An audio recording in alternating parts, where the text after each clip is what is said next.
Levi Sucre Romero remembers hearing the news back in January about a novel coronavirus infecting people in China.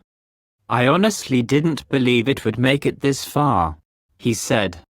"I felt like it was really far away." A member and leader of the Bribri, one of Costa Rica's largest indigenous groups, Romero lives in Talamanca, a remote, mountainous region in the south of the country full of meandering rivers, dense jungle canopies and a near-constant drizzle of warm rain. Though the thatched roof wooden homes of Talamanca Bribri, the group's territory, are far removed from the country's popular tourist hubs, Romero soon realized that it was only a matter of time until the virus reached them. Romero also realized something else. The virus, he believes, was unleashed by human greed and ill-treatment of the planet. "We're unbalancing the habitat of species, we're cutting down trees, we're planting monocultures, we're filling the world with cities and asphalt, and we're using too many chemicals," Romero said. "It's a cocktail of bad practices."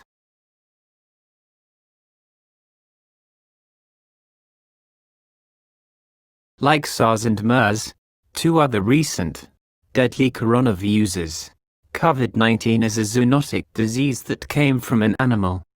Evidence points to its likely origin in a bat, followed by a potential crossover into an intermediary species, possibly a pangolin, before transmission into humans at a wet market in Wuhan, China.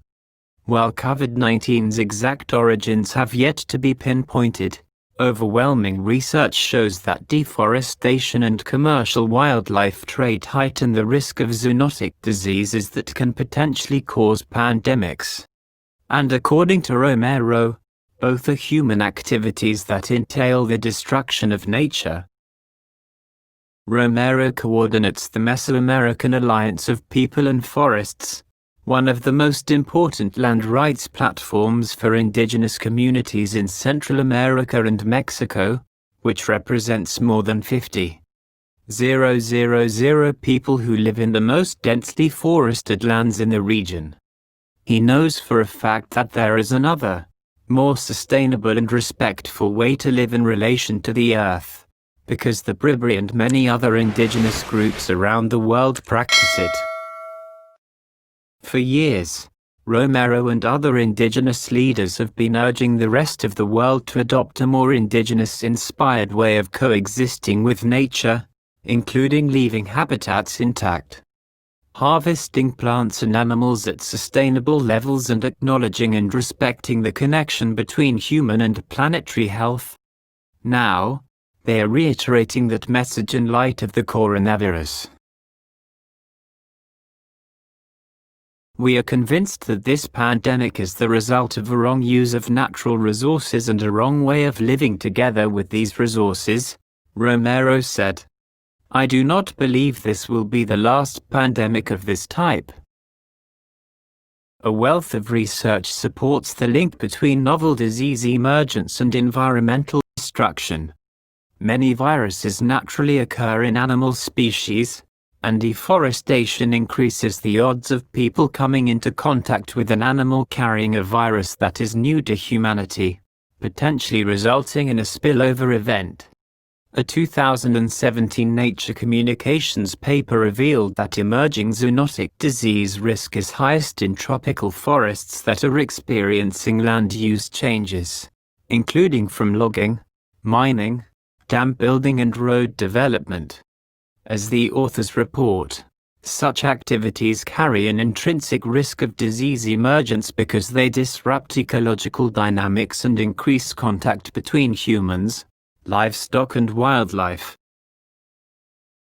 "It's a stochastic process," said Erin Mordecai, a biologist at Stanford University.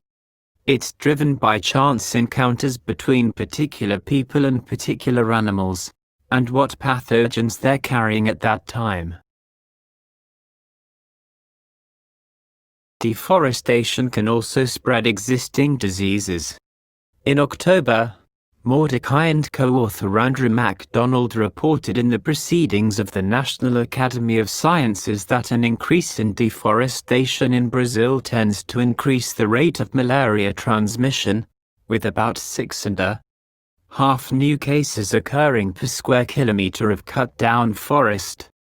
The reason, they believe, is that cutting trees creates more forest edge, the favorite breeding habitat for Brazil's malaria-transmitting mosquitoes. Development in frontier regions also brings more people closer to the forest and draws pioneers in from other parts of the country who have never been exposed to malaria and thus have no resistance.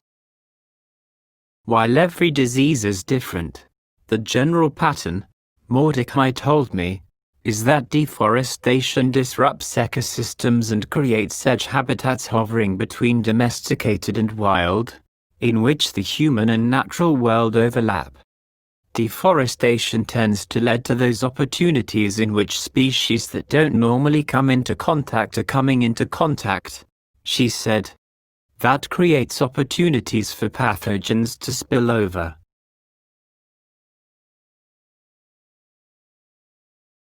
Studies reveal that the both legal and illegal commercial wildlife trade also increase the risk of new diseases emerging by subjecting wild animals to stressful, unhygienic conditions. Still living species are often mixed together, allowing them to exchange viruses. Trade also often takes place in urban centers, where many people may come into contact with the animals, and with each other, further encouraging a new disease's spread. The wildlife trade itself is also linked to deforestation. Hunters and poachers tend to access wilderness areas through roads. As formerly remote areas are opened up by new transportation corridors, wildlife trade tends to follow. Medical experts and conservationists have been warning of the health risks posed by both deforestation and wildlife trade for decades, but to no avail. In 2003, for example, China briefly banned wildlife trade in response to SARS, but business resumed within a year and has only grown since. As land stewards, many indigenous groups help to guard against these threats. By protecting indigenous landscapes, you're protecting not only those people and their way of life, but also preventing really rapid transformation of landscapes, Mordecai said. That rapid transformation has huge-scale cultural and environmental consequences, but also disease transmission consequences. A large number of indigenous groups live in tropical forests, precisely the landscapes with the highest risk for new disease emergence, and also the places facing the highest rates of deforestation. Tropical deforestation is accelerating and accounts for about 90% of total deforestation worldwide. A 2020 study reported that at least 36% of the world's remaining intact forests, half of which are located in the tropics, fall within indigenous lands. Of course, indigenous people are extremely diverse. Some live in cities, others in forests, some extract resources for profit, others use nature only for subsistence. In general, though, indigenous groups are much more effective at protecting the forest and environment on their lands than most other users, said Mary Menton, a research fellow in environmental justice at the University of Sussex. In certain parts of Brazil, for example, indigenous protection is visible in satellite images from space. You can see exactly where the lines of indigenous territories are, Menton said. Deforestation eats into forests around where indigenous areas are, and those areas really act as an effective barrier for expansion. This is also supported by scientific evidence. A 2012 study comparing 40 protected areas and 33 community-managed forests revealed that the community-managed areas suffered less deforestation. If we look across the tropics, indigenous peoples' lands, by and large, tend to be much better protected than other areas of the forest, even comparing community and indigenous lands to protected areas, Menton said. Practically speaking, this is partly because indigenous people tend to live on large areas of land with relatively small populations. But even groups that live in smaller tracts of forest in northeast Brazil, for example, live more sustainably than much of the rest of humanity. It's not just that they have lots of forest, it's the way they treat and see the forest, and interact with it, Menton said. Many groups have been living in forested areas for generations and view the landscape as part of their community. Some also believe that their ancestors are part of the forest. Protecting nature, therefore, isn't just about ecology and biodiversity, Menton says, but also about preserving lives, history and culture. Indigenous people accomplish this through a variety of means that largely boil down to having a respect and awareness of the effect they have on the forest, Menton said. The Bribri, for example, divide their land into family and community areas, each of which have internal rules designed to promote sustainability. For example, members of the community can cut as many leaves as they want from local suita palms, used to make everything from houses to brooms, so long as they leave at least 5 leaves on each harvested plant so it can produce more leaves. Many indigenous people also do not treat the forest as a means or impediment to getting rich. Romero, for his part, thinks that hyperglobalization and consumerism are at the heart of many of the world's ills. We need to rethink the model of development that's based on accumulating wealth while destroying resources, Romero said. I see an economic model that is predatory to resources and to nature, that causes a lack of balance in the world. However, profit-driven companies, governments and individuals often view indigenous people as standing in the way of economic growth. Around the world, indigenous land rights are under attack by agriculture, mining and other extractive industries.